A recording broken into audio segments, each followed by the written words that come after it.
Thank you, everyone. We're going to get started with our first educational session. Whether in your personal life or business life, Toastmasters is there, even if you don't know it. Toastmasters is a fantastic place to experiment and improve your skills in a supportive environment.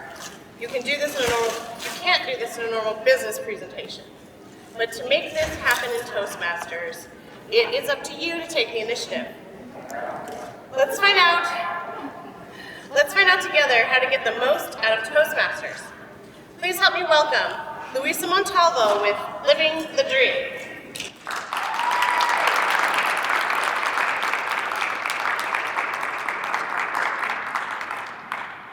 Thank you so much. I was told the mic is on. Is that correct? Yes. Excellent. The two screens here will not be used. So if you're waiting for a picture to show up or a little video or a game show, not going to happen. But just to let you know that I, right now, at the age of 62, am living the dream. How is that? Or why is that? A little history about me. When I was a kid, I wanted to be on stage. So I thought, Hollywood, actress. I have a brother and I have a sister. My sister was the pretty one. So I let go of the dream of being on stage and going to Hollywood. And then I found animals. And I said, I want to be a veterinarian. But my brother was the smart one. So I let go of that dream too. I did what most of us do, or let me say some of us do. Because quite honestly, when you're 18, actually 17 or 16, you're supposed to know what you're going to go to college for the rest of your life. By the age of 16, you should already know what you're going to major in, what your career is going to be, what you're going to enjoy doing for the rest of your life. Luisa is still trying to figure that out. See, at the age of 16, the last thing I was thinking of was the rest of my life. I was thinking about parties, trying to buy a new car, working at Pizza Hut. Kids that 16-year-olds do. Things that 16-year-olds do. So I'm not sure how at the age of 18 I was supposed to make a decision for the rest of my life. I graduated from high school at the age of 17, went to college, and 2 years later I was finished with college. No degree, I was finished. I just walked out the door, I'm finished with college. Yeah, for a second there, you graded me that much higher on intelligence, didn't you? That's okay. And that's exactly why I said that. Some people are cut out for college. I don't think I was. I kind of knew what I wanted to do, but didn't know how to get there. And because I didn't know how to get there, that's where I say I did what some of us usually do. We get a job, we punch in, we punch out, and before we know it, 30 years have gone by. When I started working at Abbott Laboratories in 1987, if you would have told me you're going to retire here, I would have laughed at you. I said, no, I'm just doing this for a couple of years. 25 years later to the day, and it was on a Friday the 13th, both when I started and when I retired. 25 years later, I found myself retiring. I had kind of set myself up financially. I wasn't going to be rich, but I wasn't going to be the one trying to wash your windshield on the corner. Although that does look like it's a lot of fun because you can meet a lot of different people. Maybe pass out Toastmaster applications, I don't know. So then I stopped and thought, what was my dream, really? Well, I still wanted to be on stage, kind of, Toastmasters.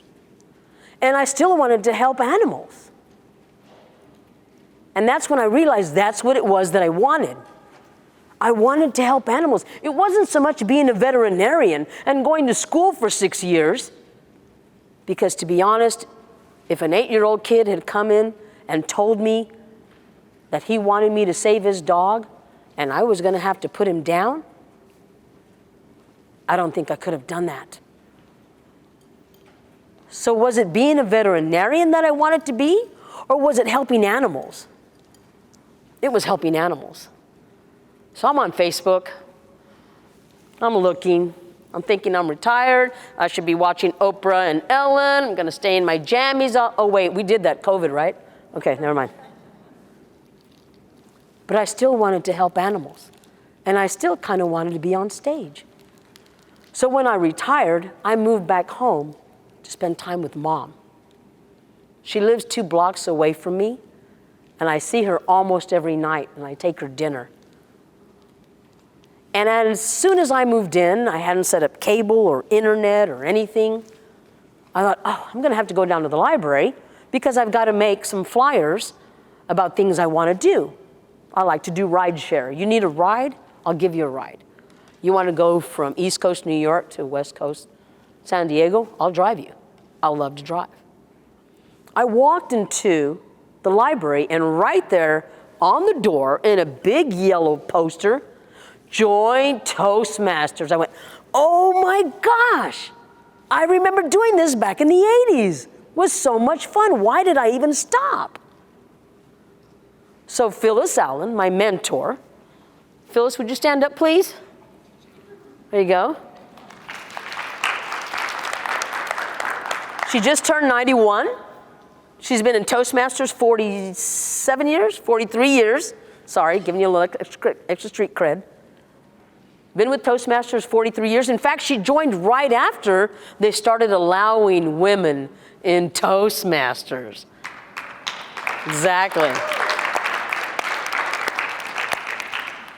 She has become my mentor. She's made me do things I've never wanted to do, like gavel masters, kids, that kind of stuff. So she's a really good balance for me.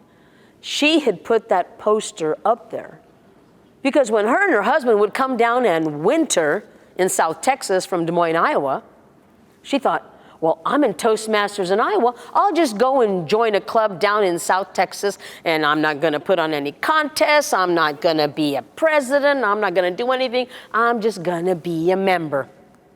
Guess what? There were no Toastmaster clubs in South Texas.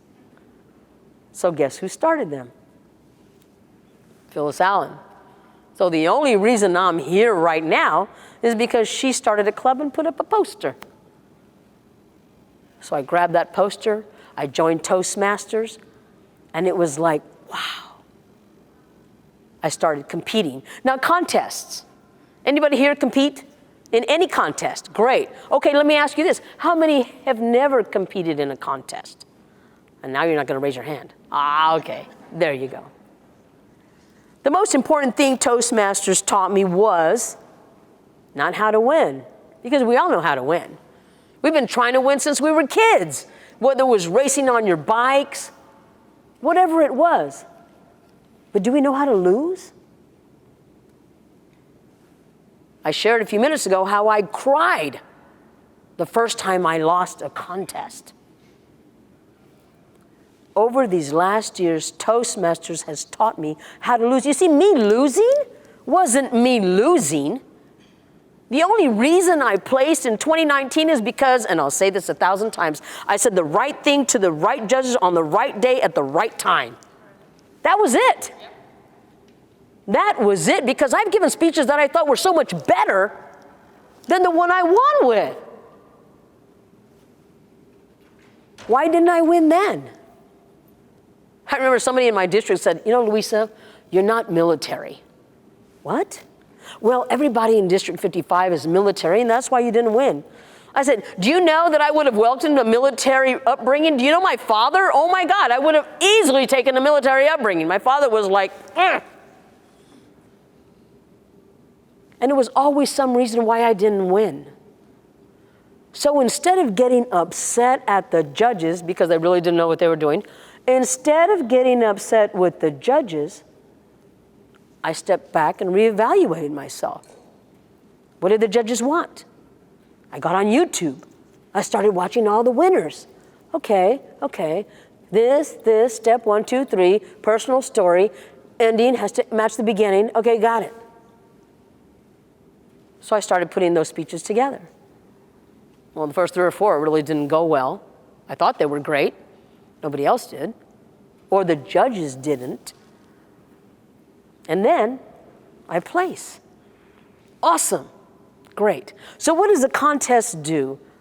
I'm so glad I saw so many people raise their hands that they competed. Because whether you won or you lost, it either showed you how to win or it showed you how to lose. And if you cried when you lost, and that was okay. So when you think about Toastmasters and think competing, you can apply that to anything. If you go and you apply for some job at work and you don't get it, you don't get it. If you go and you're trying for something and you don't get it, you don't get it. And that's when you make the decision. Do I really want to keep doing this? Do I really want this? Or should I look somewhere else? If you want to look somewhere else, look somewhere else.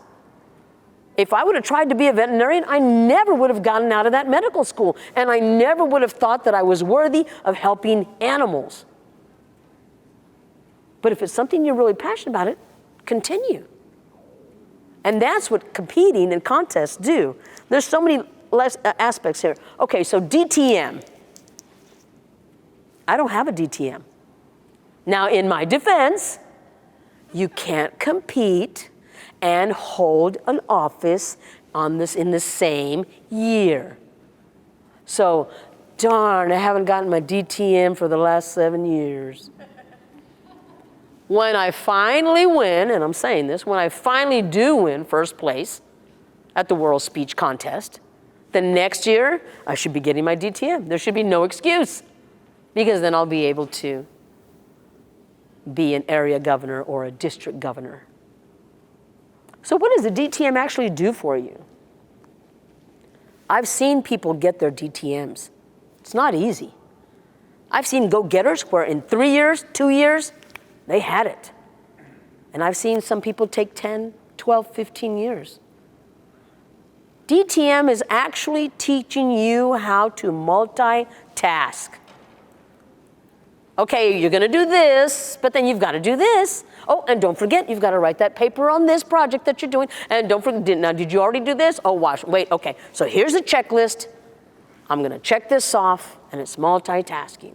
While you're doing this, you can also do this, and while you're doing that, you can also do that. I'm the type of person, if you tell me, hey, Luisa, I need you to wash dishes. And that was the trick my mom would use. She goes, Luisa, I need you to wash dishes. I'm like, Mom, I don't want to. She goes, just wash dishes for 5 minutes. And she knew that I can't start something and not stop. I have to finish. But she would say 5 minutes, and I was reeled in. Okay, so I'm washing 5 minutes, 10 minutes, 15 minutes. Now I'm taking all the toaster, I'm moving everything, I'm cleaning the counter, I'm doing everything, I'm drying all the dishes and putting them away. Oh my God, I took 35 minutes. You said just 5 minutes, Mother. She said, you could have stopped anytime you wanted. I just don't have the ability to stop once I start something. So with the DTM, helping you learn how to multitask, who can't use that in everyday life? Start the dryer, get the dishes, feed the dogs, get the kids going, gotta go to work, gotta get the oil changed, gotta do this, gotta do that. Being able to multitask. So these are some of the aspects where a DTM is actually helping you in your everyday life. Gavel masters. Oh my goodness.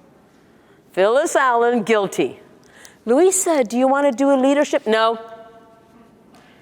Come on, it'll be a lot. No. We can go to the elementaries and talk to kids. Kids? Phyllis, there's a reason I don't have kids. She goes, yes, but we're only going to talk to them for 1 hour. You don't have to take them home. Oh, okay. All right, well, that's not too bad.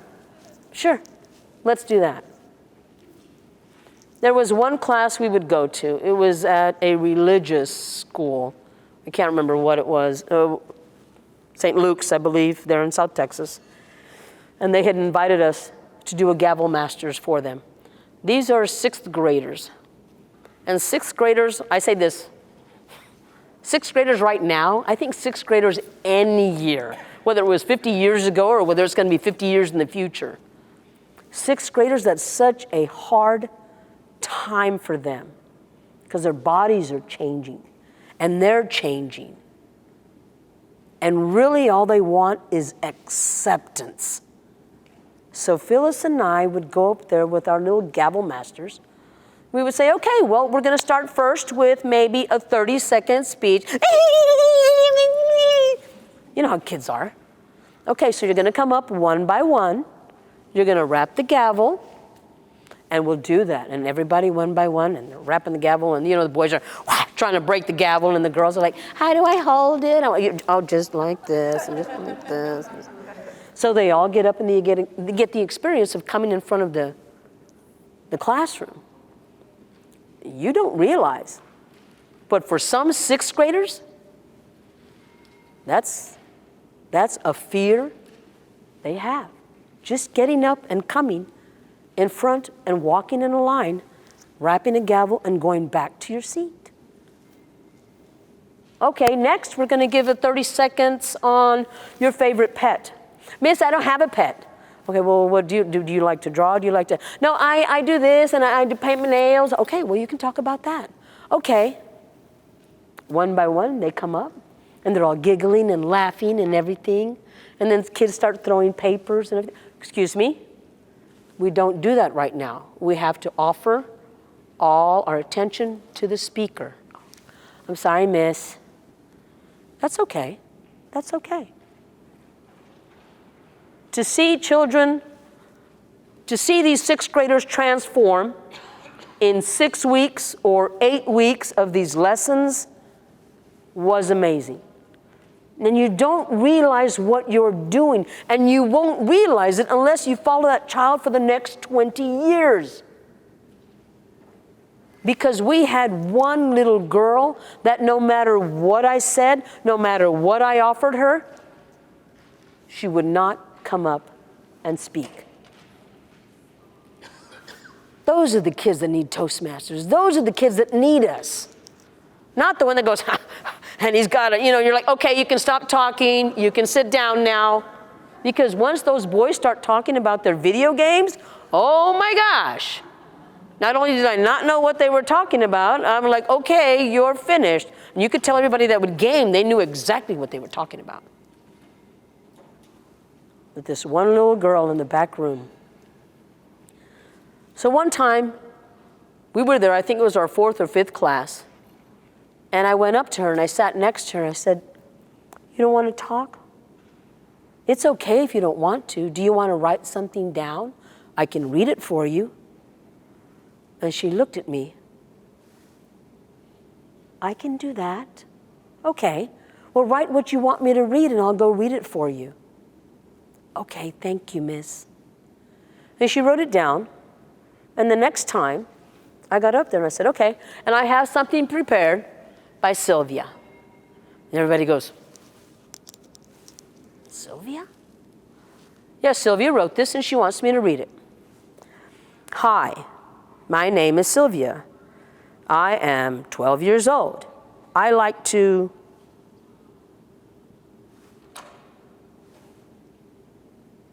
Sylvia, I'm sorry. I can't read this. Could you come here? And Sylvia comes up. I say, what is it here? She says, oh, I like to read. I said, oh, I'm sorry. I couldn't read your writing. I said, you want to stay here? And everybody's looking at her, and she said, okay. I got her to read the last sentence of her speech, all by herself.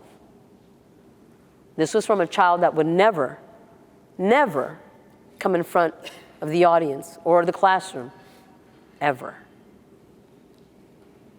The next time we went, and it was going to be our last time, I said, Sylvia, do you want to talk? Okay. Can I be last? Sure. Can you stay there with me? Sure. She came up, read her speech. It's beautiful. That's what Gavel Masters does. You see, if you're thinking, well, why should I join Toastmasters? Or I'm only doing it for the contest, which is what I started out doing, Phyllis. But because Toastmasters has so much to offer, there's so many avenues for you to take. Now this Pathways, this is something I'm going to have to start getting serious about. And I'll tell you why. The competitiveness in me, I know I've visited so many meetings of so many different classrooms, and they always ask, what path are you on? Have you completed it? Yeah, I've already completed 3, I've completed 5. Oh my gosh, I need to get on this. And I admit, we're old-fashioned. We like the books, we like the manuals. But it's kind of like Henry Ford when he invented the car. And somebody says, hey, what about a different color? He said, sure, as long as it's black. It's time for a change. We're going to work on it, Phyllis, okay? You and me. Pathways.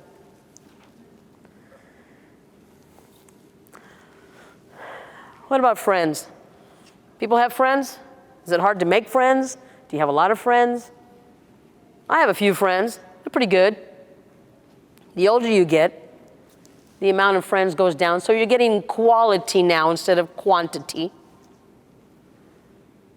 But in the last 7 years that I've been in Toastmasters, I've realized that the friends I have in Toastmasters, and I'm going to ask this question, and I'll probably use it in a speech, so if you see me on stage at the world stage and I say this, you'll say, she already said that before. Why can't everybody be a Toastmaster? You see, I have yet to meet anyone that I don't like in Toastmasters. I have yet to meet anyone that I don't like in Toastmasters. Where do you guys come from? You see, you can go somewhere and somebody's going to say, you're doing that wrong. Here, let me show you how to do it. It's not what Toastmasters does. I've made some really good friends in Toastmasters because for some reason, we're wired differently. We want people to what? Succeed? What kind of people are these people? Especially in a world where people are busy taking other people down. You see, show me an organization where the organization is rooting for who? You. Usually it's an organization rooting for the organization. If you don't have friends, but you want friends, come to Toastmasters. In fact, if you have a friend that doesn't have too many friends and they need friends, bring them to Toastmasters. And what about family? I just shared that my mom has always been there for me. And she was always the one listening to me and about me. And now, my nephew will call me up. He'll say, hey, Luisa. I'll say, hey, Jonathan, what's going on? Well, this and this happened. And guess what? I'm listening to him. You see, for him to call me, for a 22-year-old to call me, not text, not message, not Instagram, not Snapchat, for a 22-year-old to call me, he wants somebody to listen. If you have family, if you've got young kids, best thing you can do is listen. Hey, guess what? If they want to run away, please run away with them. It'll be the best experience they'll have. If you have a mate, a partner, and they're saying the same thing over and over, why? Please listen. Some of the best things you will find out about a friend, a family member, anybody, and all you have to do is listen to what they're saying. Don't get that table topic ready in your head. Let it go. And listen. Job applications. Some of you still looking for maybe another job, a new job. Did you know that if you and I are applying for the same job and we have the exact same qualifications on our paper, on our application, if I put down Toastmasters and you don't, guess who gets the job? 90% of the time? Toastmasters. Why is that? Few factors. One, it shows you're trying to improve yourself. I'm trying to be a better speaker. Two, you actually will be a better presenter than someone who has no association with Toastmasters. Have you ever been to a meeting and it wasn't Toastmasters and someone gets up and gives a presentation? I know what you're doing. You're counting the uhs and ums. Don't even know what they talked about, but they had 37 uhs and 43 ums.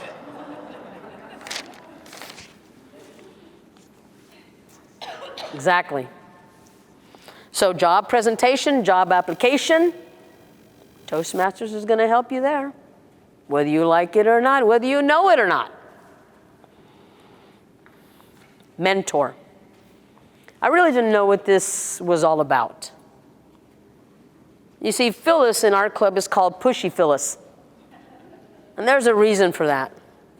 If somebody says, excuse me, is this the, yes, here's an application. Well, wait a minute, hang on.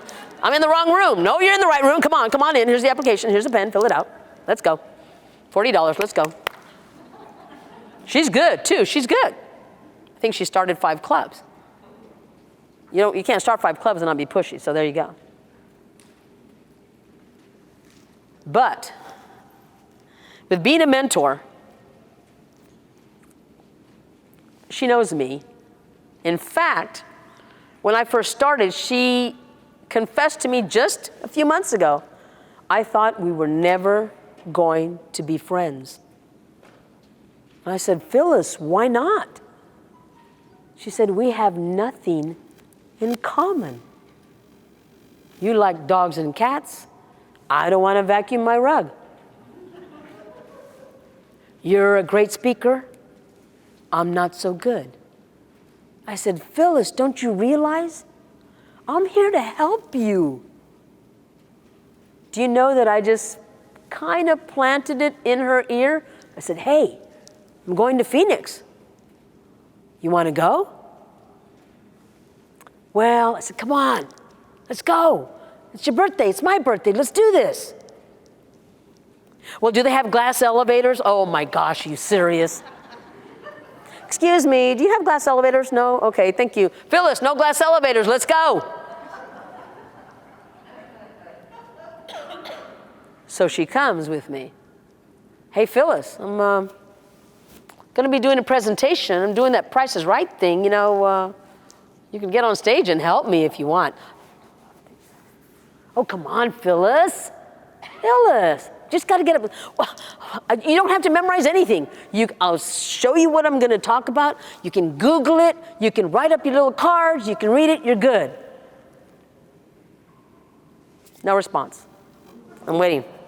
Phyllis. The next day she says, morning, Luisa. I said, hey, Phyllis, what's going on? You still haven't sent me any of the information that I'm supposed to write my cards on. Oh, shoot. Okay. Picture, deodorant, picture.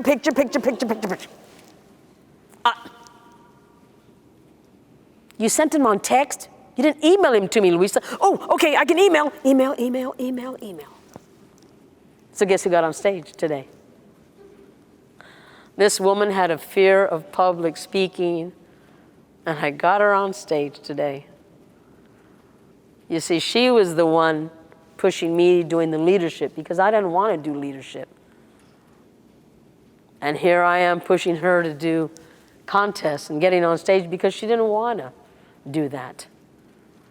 I said wanna, didn't I? Want to. We have a grammarian? No? Oh, thank God. Okay.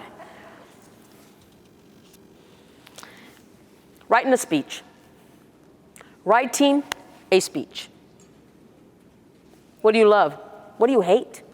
Every day I'm sure you wake up and say, oh my gosh, I love my job. I love my life. I hate my job. I hate my life. Whatever you love or you hate, with Toastmasters, you go to that meeting, you have 5 to 7 minutes, unless you don't care, you can go 10. You have 5 to 7 minutes to talk about what you hate or what you love. I remember one day I was having a really, really bad day. I was taking care of a foster kitten, and it didn't make it.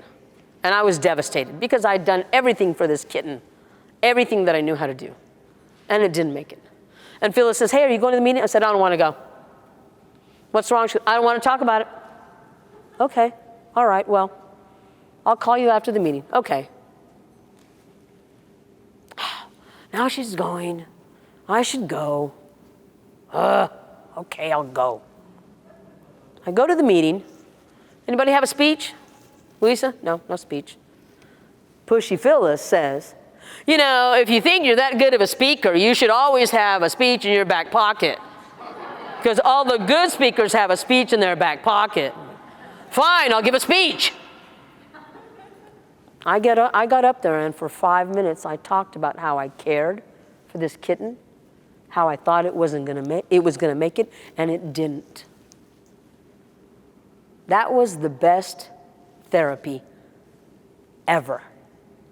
Because in front of everybody, I admitted my mistakes, my faults, what I'd hoped and dreamed for, what didn't transpire. And I realized then I had to go find another kitten that I could try to save, or a puppy that I could try to save. So your speeches in a Toastmaster meeting can be about anything you love, you hate, you can't stand, you are crazy about. And if you don't have a speech, if you're not that professional speaker with a speech in your back pocket, then just go, because a table topic is going to lift you up, or just everybody speaking. Your world for that day will completely change, I promise you. Last but not least,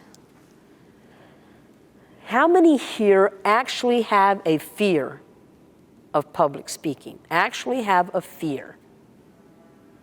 And I won't call on you, I promise. I saw 2 hands go up. Do you know what my fear is? Swimming. Nope, that's not the fear. What's that other one? Drowning, that's it. Drowning. By the time I was 10 years old, I'd almost drowned 3 times. Okay, what are you trying to tell me? Stay out of the water? You got it.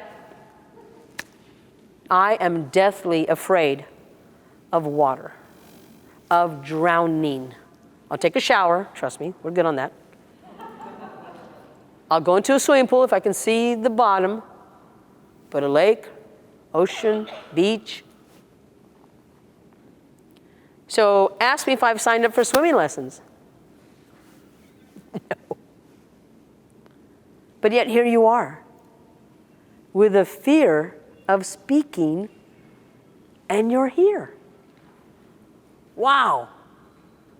I commend you, because you are actually trying to face your fears. That's crazy. Luisa, you want to go to the lake? No. You want to go to the beach? No. Please? No. Sorry. And if I do, I'm staying in the car. But here people have a fear of speaking, and you're facing your fears because you want to improve yourself. You want to conquer that fear. Toastmasters is going to help you do that. So when you're wondering, why should I be in Toastmasters? Why should I even invite anyone to a meeting? If you don't have a DTM, if you're scared of kids, if you don't have a family, if you don't have friends, if you don't have a job and not looking for a job, if you don't have a mentor and you don't want a mentor, if you have no fear and you don't care about anything, you're not passionate about everything, you know what? Don't join Toastmasters. But if you do have any of those, Toastmasters is the place for you. Me, at the age of 62, I'm helping animals. I'm driving them to New York. I'm coming here. I'm traveling, which is what I love to do. Believe me when I say, and you can do this too, I am living the dream. Thank you.